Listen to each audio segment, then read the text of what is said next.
tuza kuyaga nawe sinzi ko wanza guhagarika phone.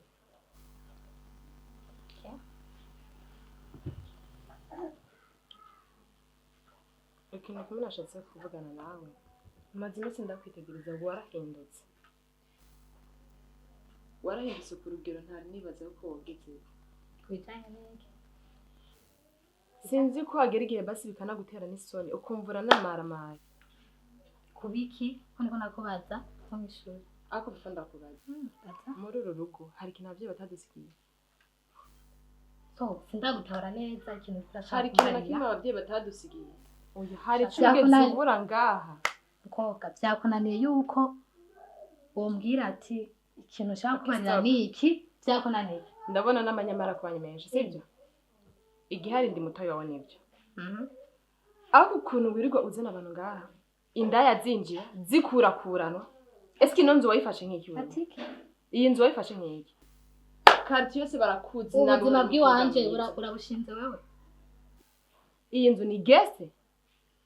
Ako urakora ibintu bimeze nk'uko ukibaza wewe sigaho uri umuntu wo gushaka kunyinjirira mu buzima bw'iwanje life yiwanje. Wenda bukurikana ku buzima bw'iwawe. Uko nsohoka uko ninjira ngira ngo uko kose mba hano hose mbanje. Ejo ngo ushaka ku ungenzure uri maneko wanje. Okay bireke. Narabonye ndabyihorera sivyo? Narabonye ndabyihorera. Ariko ubugira uza wana isura yanje nyakuri yo kubona akabaro mfise. Aho rero urashitse. No niba ubona udashoboye guheba ubwo buradi wawe. Aho rero urashitse ndakubariye umukobwa witonda. Kandi gasopo nta muntu maze asubira kwinjira muri ino nzu. Okay.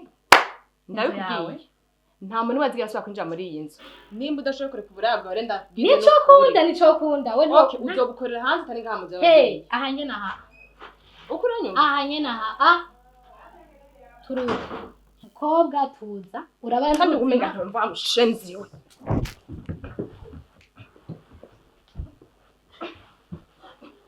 When this is running over. Asanga n'umudari ndaza ndazi nta nimwe njira khaye. Mwana yagasani uje gukora iki? Ndakubaza uje gukora iki? Umusheri wawe. Warabonye ko guitaha sivyo? Warabonye ko guitanga aha. Rimwe wasohotse byasha muzomenyana hanze. Imbobo gusa. Benimviriza rero kandi wamaze kumenyera twubahane. Wowe rindi nagira turabisubira hanze. Ako mana yanje. Nawe basi ari nkamwe by'ukuri.